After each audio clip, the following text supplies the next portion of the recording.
Turn off your computer and get out. You're not as important as you think. I can replace you right now. You can replace the person, but the system won't forgive so easily. I'll do exactly as you ask. The room went unnaturally quiet before I even saw him. Like the office itself was holding its breath. It was barely late morning, and he didn't bother with greetings. No smile, no context, just a flat command. Xander, power down your workstation, hand over the laptop, leave. That was it. In a normal company, that might mean a temporary suspension or a security drill. But Helix Ridge Systems wasn't normal, and neither was my workstation. My terminal wasn't just another laptop on the floor. It was the only authenticated console connected to our largest client's live operational pipeline. A hardened system I'd designed myself when the contract was signed. Real-time analytics, inventory synchronization, distribution triggers, everything feeding into a launch scheduled for later that afternoon.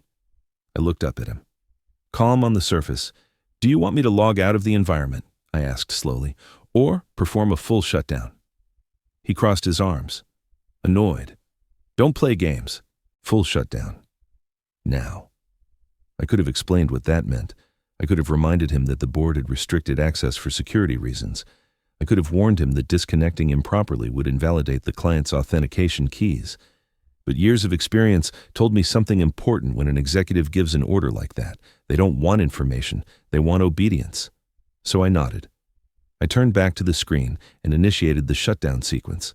Warning prompts appeared one after another, disconnecting live feeds, terminating encrypted sessions, severing external handshakes. Each confirmation felt heavier than the last. 60 seconds later. The screen went dark. The fan spun down. Silence. I documented the action in the audit log, exactly as policy required. System terminated per executive instruction, time-stamped, immutable, badge, laptop. He said. I placed both on the desk. Am I coming back? I asked. He smirked. We'll see. I'll take it from here. As he walked away, I already knew what he didn't. The client's launch was less than 2 hours away, and the system he'd just ordered offline was the only thing holding it together. Wherever you are. I hope you found a moment of peace today. But if you are burdened with many responsibilities, I hope you don't give up. And I wish you all the best. Please let me know where you're hearing this from. And if stories like these resonate with you, consider subscribing so we can share these moments together. Because the next decision I made was very quiet, but it changed everything. By the time I reached the elevator, the office had already gone back to pretending nothing happened. Keyboards clacked. Someone laughed near the break room. The illusion of normalcy was impressive, almost professional. I stepped inside the elevator, watched the doors close, and felt the quiet settle in. Helix Ridge Systems had been my workplace for 12 years. I wasn't a loud presence. I didn't posture in meetings or chase titles. I was the person executives forgot about until something critical broke, and then suddenly remembered my name.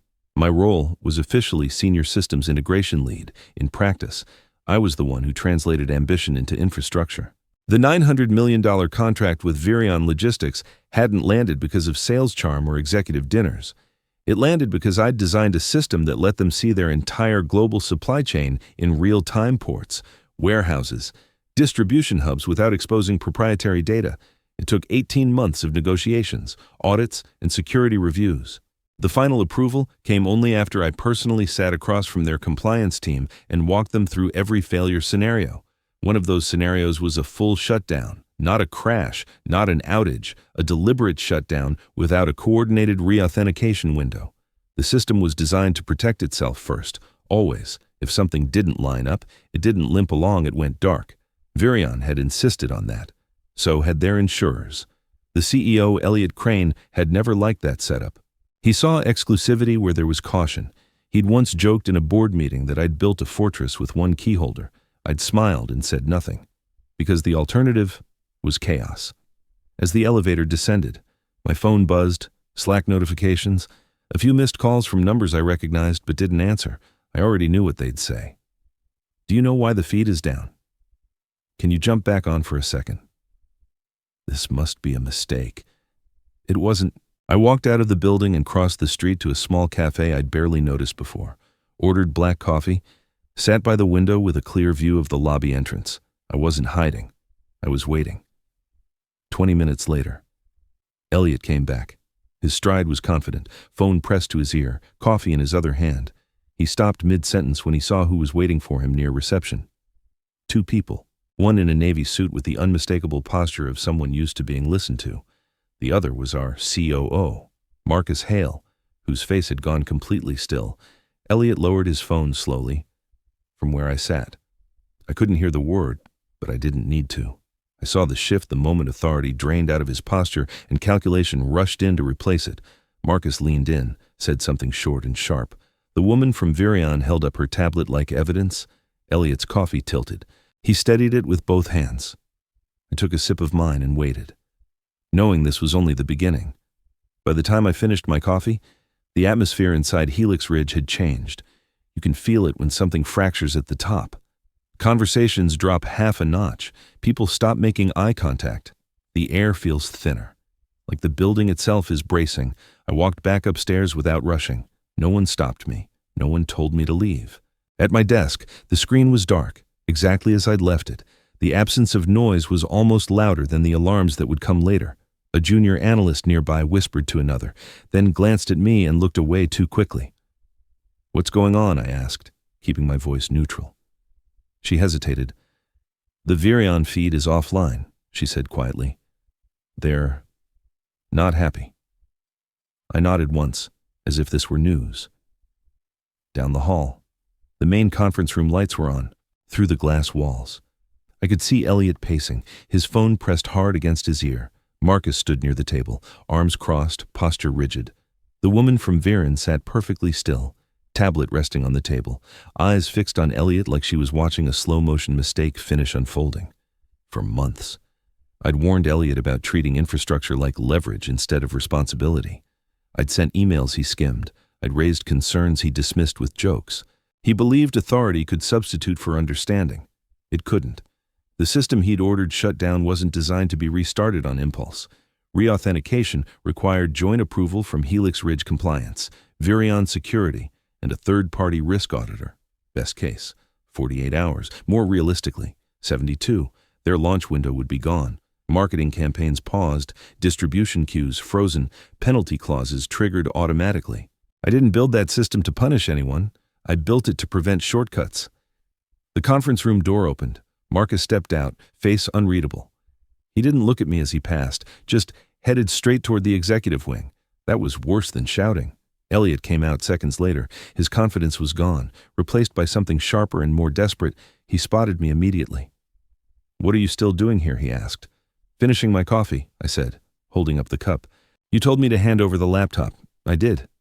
His jaw tightened. "You could have warned me." I met his eyes. I asked twice. "You told me not to complicate things." For a moment, it looked like he might say something else. Apologize. Ask for help. Instead, he turned and walked away. By mid-afternoon, the office was buzzing with controlled panic. Emails flew, meetings were scheduled and rescheduled. IT teams tried restoring backups that were never meant to replace a live authenticated feed. It didn't work. It was never going to, at 4:30. The Virion representative left without shaking hands. That's when I knew the number wasn't just 900 million on paper anymore. It was real. It was active, and it was already slipping. I packed up slowly, aware that by tomorrow, this would no longer be just a technical failure. It would be a question of accountability. The next morning, the office felt different before anyone said a word. No casual greetings, no joking near the coffee machine. People moved with purpose, but their eyes kept drifting toward the executive floor, like everyone was waiting for a storm report. When I reached my desk, a single sheet of paper was waiting for me. 9 a.m., conference room C. Attendees, CEO, COO, HR, legal, no subject line. That told me everything. At 8:59, I walked into the room. HR was already there, notebook open, pen resting perfectly straight across the page. Legal sat beside her, tablet in hand. Marcus, the COO, stood near the window, arms crossed, staring down at the city like he was measuring the damage. Elliot arrived last. He didn't sit right away. He placed his phone face down on the table, then looked at me as if seeing me for the first time. "Let's be clear," he said. "Yesterday cost us credibility. Virion is considering invoking the penalty clause. No raised voice, no anger, just controlled damage control." Marcus nodded toward the screen. "Show the audit. Legal pulled up the system log. One line sat in the center, clean and unforgiving. System shutdown executed per executive instruction. Timestamp verified. Elliot's jaw tightened. You were the last person on the system. He said to me, "Yes," I replied evenly. Because I was the only person authorized to be. HR looked up. "Did you act outside standard procedure?" "No," I said. "I followed a direct order and documented it." Elliot leaned back slightly. "You didn't think to explain the consequences?" I asked for clarification. I said, "Twice. I was told not to complicate things." The room went quiet. Marcus finally spoke. "Elliot, the client's security team confirmed this morning. Reauthentication won't happen inside the launch window. Their insurers won't allow it," Legal added. "The penalties are automatic: marketing losses, distribution delays, reputational damage. Best estimate is $900 million over the contract's life." That number landed hard, even without being raised. Elliot exhaled slowly. "So what now?" Marcus looked at me. "How fast can we stabilize with cooperation from Virion?" I said. 48 to 72 hours, no shortcuts." Elliot nodded once. "Do it." Then HR closed her notebook. "We'll address accountability separately," she said. The meeting ended without ceremony. No accusations, no apologies. Just consequences lined up neatly, waiting their turn. As I stood to leave, Elliot spoke again. "You should have protected the company." I paused at the door. "I did," I said. "I protected it from shortcuts." I walked out before he could respond. By noon, rumors were everywhere. By 3, security credentials started changing. By 5, Elliot's office door stayed closed, and for the first time since I'd handed over my laptop, I realized something important. This story wasn't about a shutdown anymore. It was about who would be left standing when the board started asking questions. By the end of that week, the pressure stopped being subtle. It didn't come through emails anymore. It came through phone calls that went unanswered, calendar blocks marked confidential, and the kind of silence executives use when they're deciding who becomes expendable. I found out the board was involved when Marcus asked me to step into his office late Thursday afternoon. He didn't offer a seat. He didn't need to. They want a timeline. He said, not just technical, human. I understood what he meant. Boards don't ask what failed. They ask who made it fail. I laid it out plainly. No emotion, no edge, just facts and sequence design approvals, access restrictions, the security framework Virion required, and the instruction Elliot had given. I didn't editorialize. I didn't defend myself. I didn't need to. Marcus listened without interrupting. When I finished, he nodded once. That's what I thought. The next morning, Elliot didn't come into the office. His assistant sent a short message saying he'd be working remotely. By noon, Legal had locked down his admin access. By mid-afternoon, HR scheduled a meeting titled Executive Review. His name wasn't on the invite. Mine was. The board dialed in one by one. Faces in small rectangles, neutral expressions, no small talk. They asked about the system first, then about the client, then, inevitably, about Elliot. Was he warned? Yes. Did he understand the risk he chose not to? Did anyone override him? No one could. That last answer mattered. When the call ended, Marcus stayed behind. "You won't be blamed for this," he said. "But you should know Elliot is—" I didn't respond. I was too busy processing the quiet part. Because blame doesn't move contracts, action does over the next 2 days. I worked directly with Virion's security team. No intermediaries, no executive filters, just engineers talking to engineers. We rebuilt trust the same way it had been built the first time, slowly, methodically, and without shortcuts. Sunday night, the system came back online in a limited scope, not public, not announced, but alive. Monday morning, Virion confirmed they were suspending termination proceedings. The $900 million loss didn't vanish, but it stopped growing. Elliot returned to the office that afternoon. Not to his office, to HR. He didn't look at me as he passed. He didn't need to. The absence of authority was louder than any confrontation. By evening, an internal memo went out, effective immediately. Elliot Crane is no longer CEO of Helix Ridge Systems. No explanation, no apology. Just a line break and a new name beneath it. I shut down my computer and sat there for a moment, letting it settle. I hadn't raised my voice. I hadn't argued. I hadn't refused the order. I'd simply followed it, and somehow, that had changed everything. The strange thing about a corporate collapse is how quiet it becomes afterward. No cheers, no victory emails, just a building slowly relearning how to breathe without the person who used to fill every room with certainty. Elliot's name stopped appearing in meetings. His parking spot stayed empty. People spoke about him in the past tense without realizing they were doing it. For me, the work didn't slow down, it sharpened. The board appointed an interim CEO within days, Clara Whitman, calm, precise, the kind of leader who asked questions before giving orders. The first thing she did was request a full walkthrough of the Virion system from someone who actually built it. That someone was me. We sat in a small conference room, no entourage, no urgency theater, just diagrams on a screen and real questions. When I explained why the system had shut itself down so completely, she nodded instead of interrupting. So the failure, she said, wasn't technical. No, I replied. It was procedural. She smiled faintly. Those are the hardest to explain and the easiest to prevent under her direction. Things changed fast, but not recklessly. Access controls were expanded, but never diluted. Oversight increased, but so did accountability. No more single-point authority without technical review. No more orders that couldn't be challenged in writing. It was the structure I'd been quietly advocating for years. Virion noticed. Their COO called me directly later that week, not to threaten, not to negotiate, just to talk. He thanked me for how the recovery had been handled, then said something I didn't expect. You didn't rush us. He said, that's why we stayed. The contract didn't magically bounce back to $900 million. Some damage is permanent, but it stabilized. Then, slowly, it recovered. By the end of the quarter, projections showed we'd retained nearly 80% of the original value, enough to survive, enough to rebuild trust internally. My role changed too quietly, deliberately. No big announcement. Just a revised title, broader authority, and a seat in rooms I'd never been invited to before. I didn't take it as validation. I took it as responsibility. Because moments like this don't happen often, and when they do, they reveal something important about power. Not how loudly it speaks, but how carefully it listens. One evening, as I packed up to leave, I passed the desk where Elliot used to stand when he'd given me that order. The space was already being reassigned.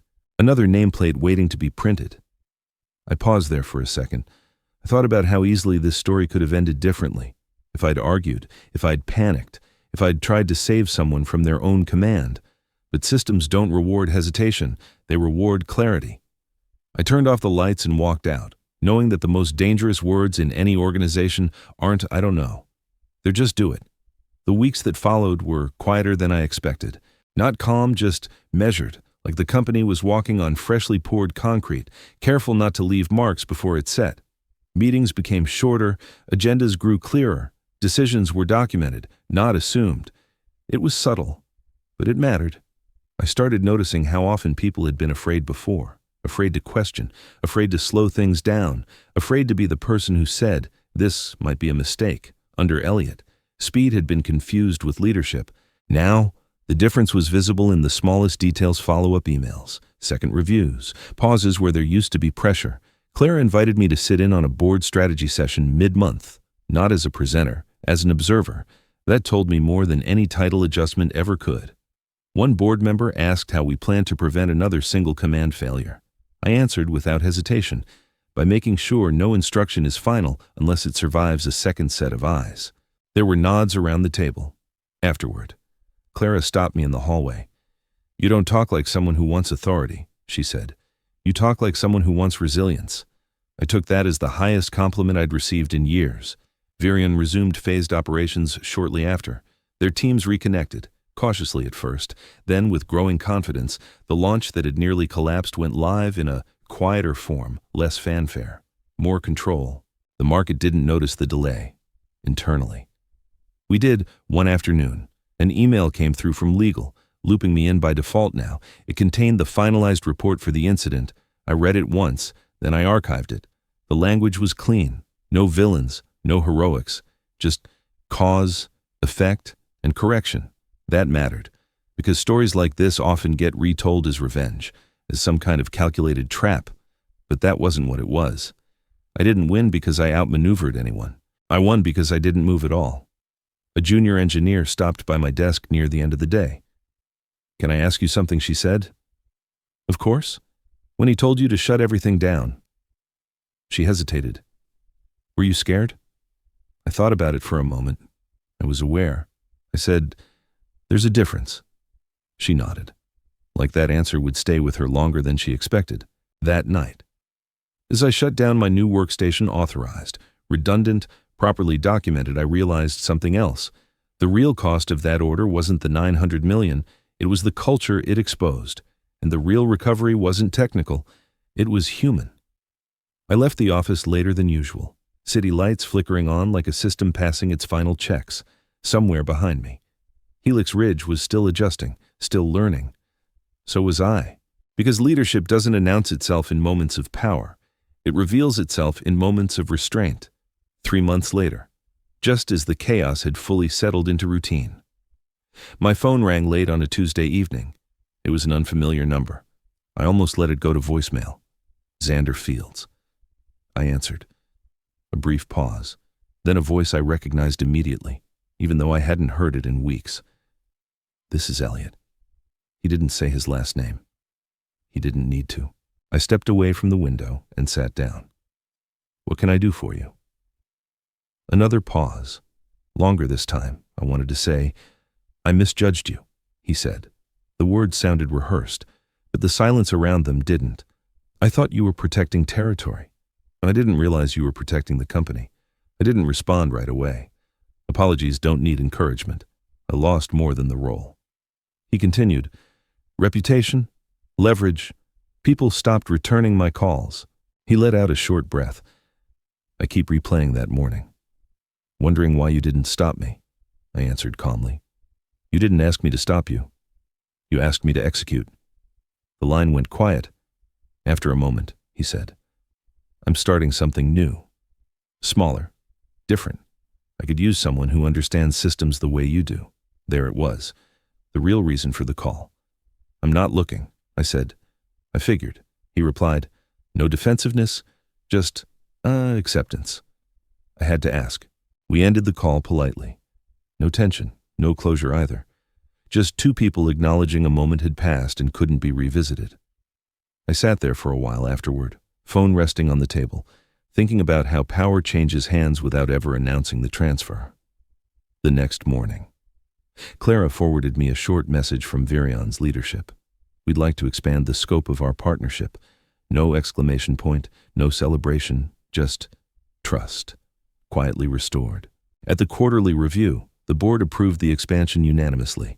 It didn't bring the contract back to what it once was, but it pushed it higher than anyone had predicted after the shutdown. Clara caught my eye across the room and gave a subtle nod. Later that day, she asked if I'd consider a permanent role overseeing systems reliability across all major accounts. Not a promotion in the traditional sense, more like an acknowledgement. "Only if the authority comes with guardrails," I said. She smiled. "That's why I'm asking you." I accepted.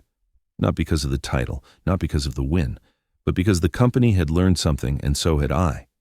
That night, I walked past the cafe where I'd sat watching everything unravel. Same window, same tables, different feeling. I realized then that the moment hadn't defined me. How I'd carried myself afterward had, and if there was a lesson worth keeping, it was this. The most powerful move you can make isn't defiance, it's discipline. By the time the annual review cycle arrived, the story had stopped being emotional and started becoming mathematical. No more speculation, no more postmortems. Just numbers laid out cleanly across a boardroom screen. Retention rates, recovery curves, client confidence indexes, risk exposure charts that used to spike now settled into disciplined, predictable lines. Helix Ridge hadn't just survived the shutdown, it had changed how it measured itself afterward. Clara asked me to walk the board through the system's reliability overhaul. I didn't dramatize it. I never did. I explained the redundancies, the authorization tiers, the audit triggers that prevented any single-person executive or otherwise from issuing an irreversible command without challenge. One board member leaned back in his chair, so if someone tried to do what Elliot did again, they couldn't, I said. Not without multiple confirmations and documented justification. The system would pause them before the damage started. That answer carried weight. After the meeting, legal handed out finalized figures. The Virion contract, once projected to collapse entirely, had stabilized at just over $700 million in long-term value. Not a full recovery, but far from a failure. The board approved performance retention packages across engineering and compliance teams. Quiet recognition, the kind that doesn't make headlines but keeps people loyal. Later that afternoon, Clara called me into her office. "We're restructuring the executive escalation chain," she said. "I want you embedded not as a gatekeeper, but as a safeguard." I understood the distinction immediately. Safeguards don't stop progress. They make sure it doesn't run off a cliff. That evening, an internal email went out announcing the new framework. No names highlighted, no praise sections, just policy. Clearly written. The response surprised me. Engineers replied with relief. Managers asked thoughtful questions. Even sales, usually allergic to anything that slowed momentum, acknowledged it made client conversations easier. Because trust sells better than confidence. A few days later, I received a message from a junior manager in another division. She wrote that after watching what happened, she'd started documenting decisions more carefully, asking one extra question in meetings, pushing back politely when something felt rushed. "I didn't know you could do that and still be respected," she wrote. I read that message twice. That was the ripple effect Elliot never considered. Not the money, not the board reaction, the example. One decision, executed loudly, and another carried out quietly, both leaving very different legacies. On my way out that night, I passed the lobby screens showing company values, integrity, accountability, precision for the first time. They didn't feel decorative. They felt operational. I stepped outside into the evening air, city lights reflecting off glass and steel. Somewhere behind me, Helix Ridge was still running, systems humming, people working, clients depending on outcomes they'd never see. That's how it's supposed to be. No drama, no spectacle. Just things working because someone had the discipline to let them. And as I walked toward home, I knew the story wasn't really about being fired, or a lost contract, or even a fallen CEO. It was about what happens when power meets process, and only one of them is allowed to decide. A year later. The story had faded from daily conversation, but its shape was still there, embedded in how decisions were made. Helix Ridge didn't become perfect. No company does. But it became deliberate. Orders came with context. Authority came with accountability. And silence, when it appeared, meant someone was thinking, not avoiding responsibility. I kept my role narrow on purpose, reliability, oversight, systems that paused people before momentum turned into damage. I wasn't there to say no. I was there to ask one more question. Virion renewed again, smaller expansions, steady growth, not flashy, sustainable. The kind of partnership that doesn't make press releases but keeps thousands of people paid on time. That mattered more to me than any headline ever could. Sometimes. New hires asked about the old CEO, not out of gossip, out of curiosity. I never told the story the way people expected. I didn't say he was careless or arrogant or reckless. I said he was human in a hurry. And that's the most dangerous thing a system can encounter. One evening, as I shut down my workstation, now one of many, each with shared authority and layered review, I thought back to that first order, the one delivered without explanation, without patience, without listening. I realized then that the moment hadn't tested my loyalty. It had tested my discipline. I didn't defy power. I didn't undermine it. I respected it enough to follow it exactly as given and let it face the consequences it created. That's not revenge. That's responsibility. And if there's anything worth carrying forward from all of this, it's simple. In the long run, systems remember what people forget. Processes outlast personalities, and quiet decisions, made correctly, shape outcomes louder than any command ever could.